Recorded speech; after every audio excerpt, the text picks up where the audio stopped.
Good day, everyone. My name is Erika Ramos. I'm Rosauro C. Cristobal Jr. I'm Joevaine A. Jenine Anaviso. From Bachelor of Science in Secondary Education, major in English. So I was asked by Mrs. Aniceta or Dr. Aniceta to discuss the entire Chapter 6. I believe it is entitled The School and Community Partnership. So allow me to have this netbook for future references. And of course, for your convenience, I would be putting my PowerPoint presentation there or up there. So let's get started. So I will be the one who will discuss the introduction. It's all about the why and how of school and community partnership. So of course I have these objectives. You can see it there, up there. First, at the end of the chapter, students will be able to explain what school and community partnership means, explain the legal and sociological basis of school and community partnership. Of course, it is very relevant for us future teachers to know the school and community partnership.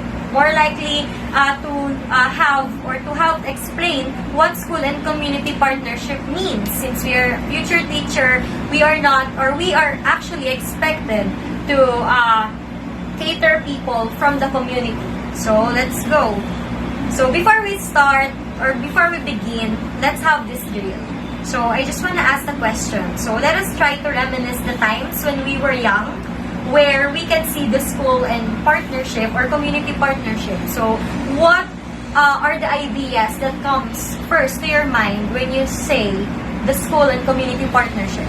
So because what comes in my end is that the journalism journey that I had to take before during my elementary days, and of course the secondary days or the secondary high school days. I was able to join certain journalism summit back in elementary, and I can vividly see the school and community partnership there, where community allow us to let's say occupy the certain courts, the schools for our own sake. So, on that manner, not just in Brigada Eskwela, we can see how community really helped the school and how school really helped the community. So, let us start. Opportunities for school community partnership. Partnership implies two parties helping each other. Both parties means benefits. This means that if the school community partnership exists, both parties benefit from the relationship.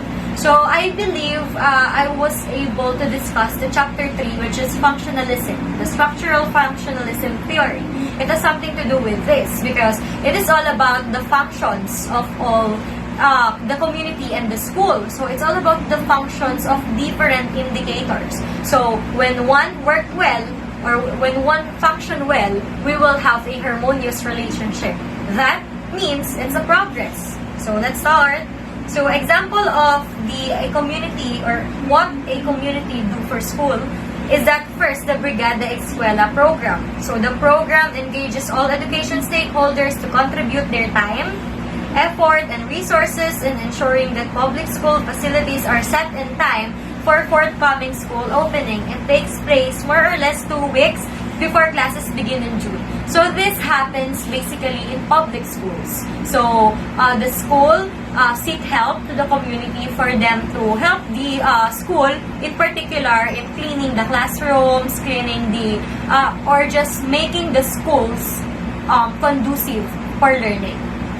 Next is the curriculum development. This means the use of community resources for learning. Example, the museum, the elders of the community as key informants in research, or school person in the study of local history. So what community can do for school is that they can provide these elderly people for the research itself. I believe I was tasked by my senior high school professor to interview elderly people and of course the youth just for my research and thesis entitled The Role of Youth Leadership and the Elderly Leadership. So in that platform, in that forum, I was able to find 6 elderly in particular and 50 people or young ones just to participate in my research. And I am so happy because the barangay community really helped me a lot in pursuing or continuing my thesis back then. So, meaning there is a partnership between community and school. So next is the work experience program. So business establishments and offices in the community can serve as training ground for learners.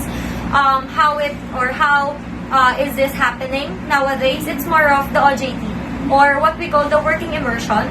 During our senior high school days, I myself, I was assigned to a particular school or a particular community to help the people there, and actually the community really accompanied us. They really helped us in making this possible. For example, you are BSIT, so the community will really help you a lot for the training ground that you are in.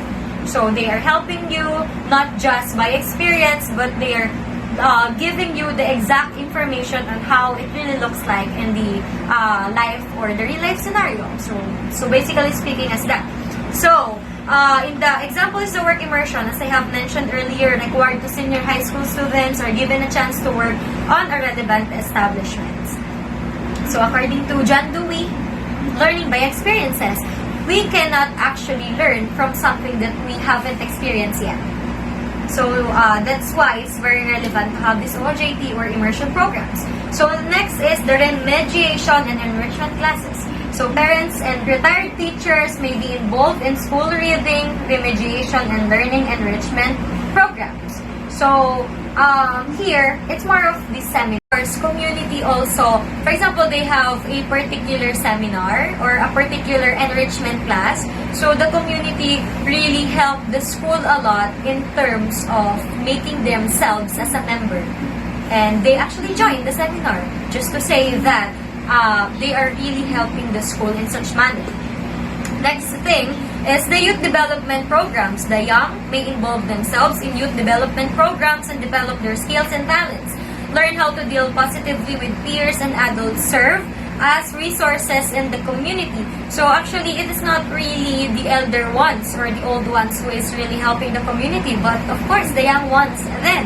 So meaning here is that they actually involve themselves. The skill, the learning, and the process of actually educating the young ones. So, as I have mentioned earlier, when we actually have this seminar, the young ones really involve themselves in the skill transfer. So, meaning there's actually a transfer of learning.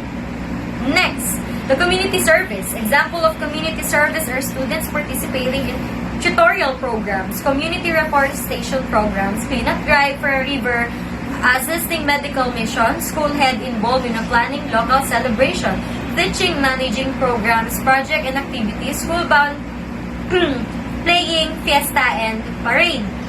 So meaning there is actually a community and parents or youth involvement in the said seminars, in the said cleanup drive. So meaning we can actually say, or to sum it up, there is actually an involvement of school and community partnership. And back then, we also have this progress because no one is an island, right? No one can stand alone. Or maybe, let's say, anyone can do that, or everyone can do that. However, it's not really the necessary, or it is not really as good as helping each other. So here, there's an involvement of the community. And actually here, aside from this one, there are a lot of things that community can do for schools, and vice versa, schools can do with the community. So I do hope that there is a transfer of learning nowadays. So since we are in virtual classroom, I know that some of you may have this struggle in opening the file or the video, but I do hope you are able to listen on my presentation. Good day everyone, I'm Rosauro C, Cristobal Jr. and my topic is Sociological Basis of School-Community Partnership. The functionalist theory states that institutions must perform their respective function for the stability and solidarity of our society. Society is like our human body. If one part of our body doesn't function well, we might not be able to do something. Same as society. If one of its parts doesn't do its respective function, probably the whole society will fail to do its job, since they are interconnected to each other. Schools cannot do it all. It takes a village to educate a child. We all know that. School need to have partnership with the other institution in our community, such as church, government, and non-government organization.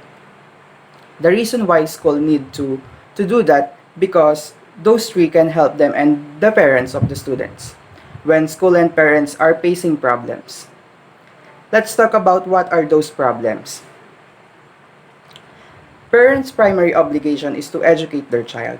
School, church, and social institution are there to assist them and support the parents and families to fulfill their primary obligation. But sometimes, parents are not able to do its obligation. For example, both parents are working abroad or very busy to their jobs. And some parents are single parent and not able to juggle his time and have enough time to educate his child. Another problem is that cause negative to kids the use of uncontrolled social media or technology and unregulated use of technology. While the use of technology brought us a lot of convenience, its uncontrolled and unregulated use is exposing our youths to some information that are not necessarily favorable to their development. So, this is the reason why families, schools, and other institutions need to work together to save our youth and to give the right education that they deserve. So that's it. Thank you, and next reporter, take it away. So good day everyone. So now let's proceed to the legal basis for parents and community involvement. By the way, I'm Joevaine Bautista and I am the reporter for that topic. Okay, so it is no wonder that even law supports school community partnership, and according here to the Republic Act 9155, this is an act instituting a framework of governance for basic education, establishing authority and accountability, renaming the Department of Education, Culture, and Sports as the Department of Education and for other purposes. Here in Republic Act 9155 is only saying the roles, responsibilities, and accountability of school heads. So, the school head has an authority, accountability, and responsibility to lead the national educational policies, plans, and standards. Since the principal leads the school, he is empowered and has an authority to make decisions that would result in achievement of instructional goals. So, here in section E, number 10, and under the Republic Act 9155, it explicitly states that one of the responsibilities of school head is establishing school and community networks and encouraging the active participation of teachers, organizations, non-academic personnel of public schools, and parents, teachers, community associations. Here, and additional with the connection of that law to the school and community partnership is the section number 3, letter F, to encourage local initiatives for the improvement of schools and learning centers, and to provide the means by which these improvements may be achieved or sustained. So, rather than that, we have what we called BATAS PAMBANSA 232, otherwise known as Education Act of 1982. Yeah, this Batas Pambansa bilang 232 is an act providing for the establishment and maintenance of an integrated system of education. Under the section 7, you would see that it states that every educational institution shall provide for the establishment of appropriate bodies through which the members of educational community may discuss relevant issues and communicate information and suggestions for assistance and support of the school for the promotion of their common interests. Here in Batas Pambansa Bilang 232, this was an act providing for the establishment and maintenance of an integrated system of education. So, in accordance with the Section 2, this act shall apply to the government, both formal and non-formal system, in public and private school, in all levels of the inter-educational system. So, and what we have mentioned, the Section 7, this is the right to form, establish, join, and participate in organizations and societies recognized by the school to foster their intellectual, cultural, spiritual, and physical growth and development, or to form or establish, join, and maintain organizations and societies for purpose not contrary to law. Yes. Another is RA or Republic Act 8525. Here in Republic Act 8525, this is Adopt a School Program Act, also provides for school community partnership. It allows private entities to assist a public school,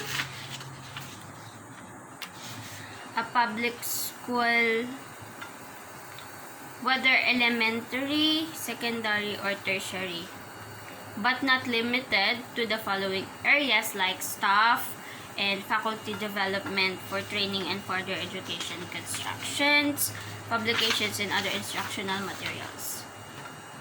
The last part is the Philippine Education for All, or the EFA 2015 plan. It has a vision and a holistic program of reforms of the country to achieve an improved quality of basic education for every Filipino by 2015. The central goal of the Philippine EFA 2015 plan is basic competencies for all that will bring about functional literacy for all. And EFA is a global movement led by UNESCO, the United Nations Educational, Scientific, and Cultural Organization. This aims to meet the learning needs for all children, youth, and adults by 2015. UNESCO has been mandated to lead the movement and coordinate the international efforts to reach education for all. The UNESCO Assistant Director General for Education, the Dr. QUIAN, he said that our vision must be more aggressive, more committed, not just involving government and government agencies, but all stakeholders. So, we all know that the stakeholders are, in education, the terms of stakeholders typically refers not just to those who invest more or money in a specific school or anything, but this is referring to anyone who is invested in the welfare and success of school. And also it included the students, the administrators, the teachers, the staff, the parents and families, community members, local business leaders, and elected officials such as school board members. So that is why there is school community partnership. So in the last part of this legal basis for parents and community, and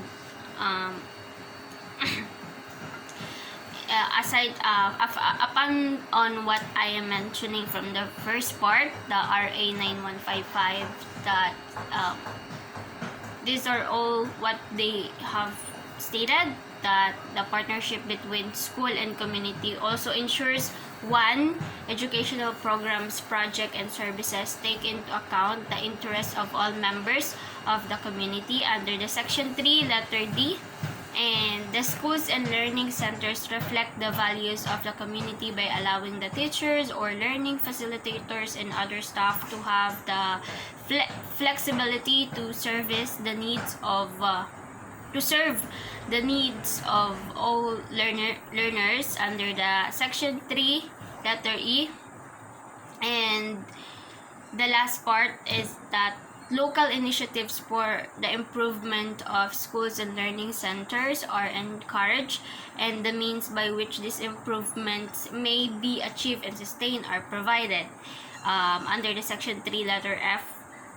So school and communities function better when they work as a team. So that ends the legal basis for parents and community involvement. So Miss Jenine Anaviso, take it away. Hi, I'm Jenine Anaviso, and this will be the last part of our report. Since my co-reporters discussed all the content in this topic, I am going to end this report by giving some takeaways and giving some additional notes that we should remember in this topic. Here are some of the takeaways in the topic, the why and how of school and community partnership. In the first slide, school and community partnership. So it means collaboration or relationship from school heads, teachers, students, parents of the students, the maintenance, or should I say the non-teaching personnel, together with civic and religious leaders, alumni, other parents, non-government organization that is concerned for the good of children. And we all know that the school and community are the main factors of developing the children. So they have the same objectives in which to develop the improvement and reach the students' goal. So next is the upbringing of children is the main irreplaceable duty and responsibility of the family. So we all know that the quality education is the responsibility of the schools, but not all the time the school will cater and the one who will deal, mold, and develop the students. It is more better if there is a family who will guide them so that they have a better learning structure. So the reason why they partner to each other, because nowadays students are exposed to modern technology like the internet, and it is a challenge for schools to teach the students. That's why parents or family must guide and discipline the students to focus on their studies.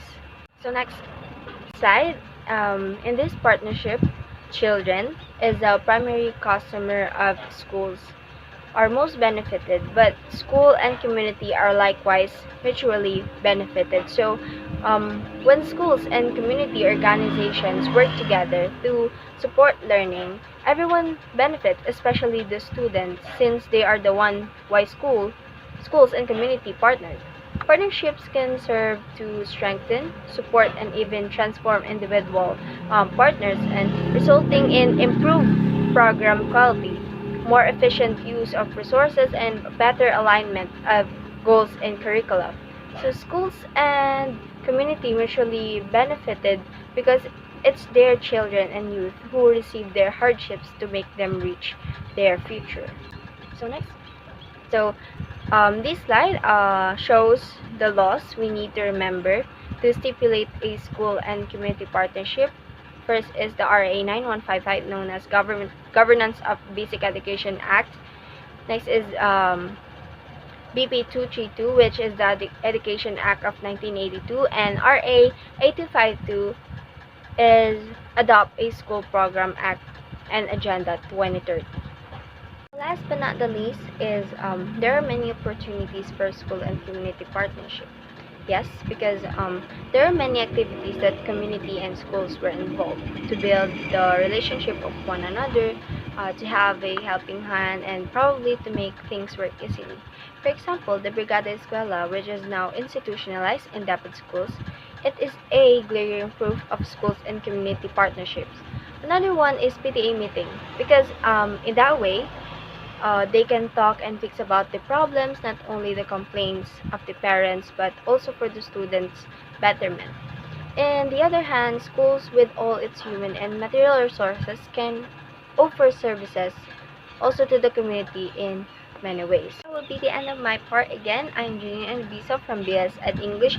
Thank you for listening. Stay safe and stay hydrated.